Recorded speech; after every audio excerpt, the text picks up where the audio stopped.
Second Asian championship throw বলে অংশগ্রহণ করার জন্য যাচ্ছেন মালয়েশিয়াতে ইনশাল্লাহ। এবং এই খেলাটি আসলে আমাদের দেশের বোধহয় একদমই নতুন আমি মনে করি, এবং সেই জায়গা থেকে আমাদের প্যারা অলিম্পিক কমিটির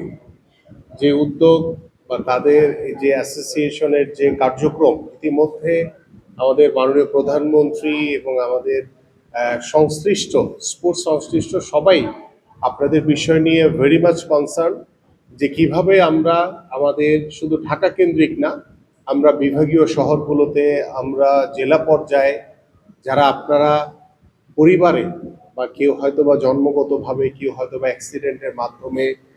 যে বিশেষ চাহিদা সম্পন্ন যে ক্রীড়া ব্যক্তিত্ব হিসেবে যারা ইতিমধ্যে আপনারা বিভিন্ন খেলাধুলায় অংশগ্রহণ করেছেন অনেকেই, এবং তার ভিতর থেকে যে থ্রো বল যে খেলাটি আমি দেখলাম ভিডিওটি, আমার কাছে একদমই নতুন মনে হয়েছে। এবং এই খেলাটা অংশগ্রহণ করার জন্য এবং ভবিষ্যতে এই খেলার যে বিশ্বকাপ হয় সেটাতে যাতে আপনারা উত্তীর্ণ হতে পারেন, এবং আমি আশা করি আপনাদের যেই মেধা, আপনাদের যেই ডেডিকেশন রয়েছে, আপনাদের যে আন্তরিকতা রয়েছে, সেই আন্তরিকতা, এবং স্পেশালি আমি মনে করি আমাদের যারা প্লেয়ার রয়েছে তাদের চেয়েও বেশি আন্তরিক হচ্ছে আমার অফিসিয়ালরা। এটা বাংলাদেশে খুব বেশি দেখা যায় না। আমরা সবসময় খেলোয়াড়দের দিকে বেশি ফোকাস করি, বাট আমার কাছে মনে হয় যে প্যারা অলিম্পিক কমিটির যারা অফিসিয়ালস রয়েছে, বিশেষ করে আমাদের নাসির সাহেব রয়েছে, আমাদের মুন্না সাহেব রয়েছেন, এবং আমাদের নতুন সংযোজন হচ্ছে আমাদের ডিসি মিরপুর মহোদয় মোস্তাক সাহেব, এবং আমাদের মারুফ সাহেব তো আছেনই আপনাদের জন্য নিবেদিত প্রাণ। আমি মনে করি যে এই মানুষগুলোর জন্য আপনারা অবশ্যই সার্বিকভাবে তাদেরকে সহযোগিতা করবেন, এবং তারা যেহেতু আপনাদেরকে দেখভাল করছে, আপনাদেরকে নিয়ে আশা দেখছে যে আমরা এই থ্রো বল চ্যাম্পিয়নশিপে যাতে ভালো কিছু অর্জন করতে পারি, এবং আমি আশা করি যে ইনশাল্লাহ আপনারা মালয়েশিয়া থেকে ভালো কিছু অর্জন করে নিয়ে আসবেন। এবং বর্তমান সরকার, মাননীয় প্রধানমন্ত্রী সবসময় আপনাদের পাশে রয়েছেন। আজকেও আমাদের মিটিং চলাকালীন সময়ে আমি আপনাদের বিষয় নিয়ে কথা বলেছি মাননীয় প্রধানমন্ত্রীর সাথে, এবং তিনি অত্যন্ত আন্তরিক, এবং তিনি শুনে খুব খুশি হয়েছেন যে আমরা নতুন উদ্যোগে শুধু ঢাকা কেন্দ্রিক না, আমরা বিভাগীয় শহর এবং 64টি জেলাতেই যারা বিভিন্নভাবে বাবা মা হয়তোবা লজ্জায় তাদেরকে বাসা থেকে বের হতে দেয় না, বা তারা হতাশাগ্রস্ত হয়ে থাকে, সেই মানুষগুলোকে আপনারা যদি বের করে নিয়ে আসেন, আপনাদের যে ক্রীড়া ব্যক্তিত্ব বা আপনাদের যে ক্রীড়া